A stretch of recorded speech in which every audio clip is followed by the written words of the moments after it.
Now that question gets even more graphic and more stunning and more embarrassing. It makes the human being, if they have an ounce of decency, to probe deep into themselves. Look at these words. Ya ayyuhal insan. Oh human being. You know, and it's very difficult to communicate what Ya ayyuhal insan says in English or any other language. It's just something unique to the Arabic language. It's very hard to do. There's such an emotion in it. There's so much warning in it. There's so much pain in it. There's pain in it. You know, when you feel sorry for someone, you say, oh man, what happened to you? Right? Allah turns to each and every human being and He's telling them, Ya ayyuhal insan. You know, you ever been like, when you are going the wrong way, and somebody's not yelling at you, but for your own sake, they are sad for you. They're saddened for you.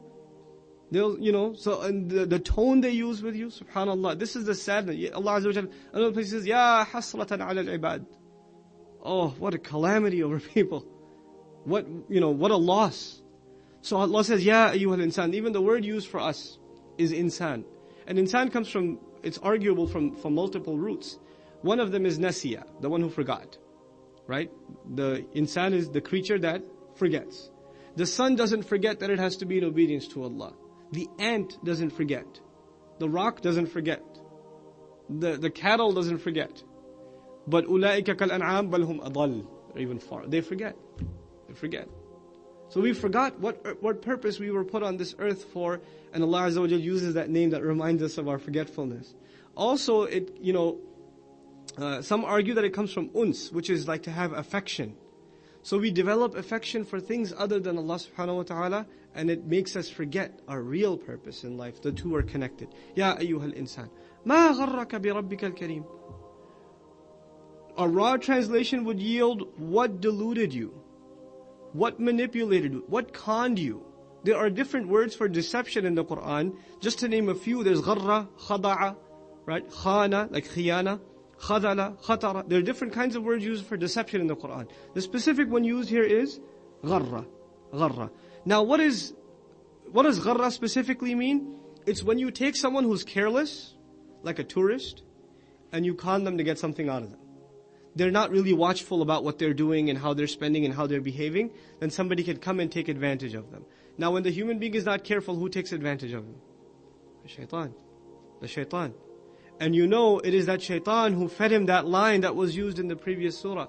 What was the deception that most people fell victim to that Allah addressed? Allah Azza wa Jal told them the people, وَمَا صَاحِبُكُمْ بِمَجْنُونَ. And He said, وَمَا هُوَ بِقَوْلِ شَيْطَانِ الرَّجِيمِ. This is not the word of a cursed devil. He's not insane. But you know when you let shaitan in, when you're not careful, and he'll feed even the worst lies against the truth to you, and you'll believe them. So these people fell into that trap. Here Allah says, مَا غَرَّكَ بِرَبِّكَ الْكَرِيمِ. What deluded you? What conned you away from your gracious Lord? Now, Allah Azza wa Jal didn't even say, what deluded you from Allah? He didn't say that. مَا غَرَّكَ بِاللَّهِ. No. مَا غَرَّكَ بِرَبِّكَ. What deluded you from your Lord? The word Rabb necessarily illustrates a relationship. Illustrates a relationship. You know, the word Allah is Lafz al-Jalala. It is the name of Allah subhanahu wa ta'ala. It's the proper name. Of course, it's argued that it's rooted in the word Ilah. But the word Rabb, to help you understand, it's a word of it necessarily denotes a relationship. For example, when you say teacher, what do you think of on the other side? Student. When you think of master, on one side, what do you think of on the other? Slave, servant. When Allah calls Himself slave and doesn't even say master, He didn't say Rabbi samawat wal ard, Rabbil alamin. What did He say here? Rabbika, your Lord. To give you a simple parallel of what's going on in this text, you're about to be fired. Because you don't, pay attention to the instructions of your boss. You show up to work 3 hours late. He tells you to do A, you do B. He tells you to do B, you do C. You don't pay attention. You're about to be fired. The boss comes to you and he doesn't want to be mean to you or anything.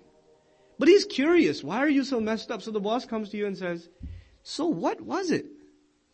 What was it that was distracting you from my instructions? You understand? We had a standing relationship. We had an agreement. وَقَدْ أَخَذَ مِيثَاقَكُمْ. The covenant was already taken. The promise had already been taken. You already made this promise to me that you'll be my slave. أَلَسْتُ بِرَبِّكُمْ قَالُوا بَلَى. Am I not your Lord? Am I not your master? We said yes, of course. there wasn't any confusion, then what was it that confused you from your job? What was the distraction? Now at your real, job in dunya, maybe it was YouTube, or it was like, Facebook or something. You were making calls to overseas or something at your job that deluded you. But in this context, Allah Azza wa Jalla says, مَا غَرَّكَ بِرَبِّكَ الْكَرِيمِ. It is the other things in this world that people are running towards, and then because of them, they don't turn towards Allah subhanahu wa ta'ala. And what's beautiful here is they were turning away from the messenger in the previous surah. The people were turning away from Rasulullah sallallahu alaihi wasallam in the previous surah. In the surah before that, they were turning away from the Quran. When Allah says, فِي صُحُفٍ مُطَهَّرَةٍ بِأَيْدِي سَفَرَةٍ كِرَامٍ بَرَرَةٍ, they were turning away from the revelation itself.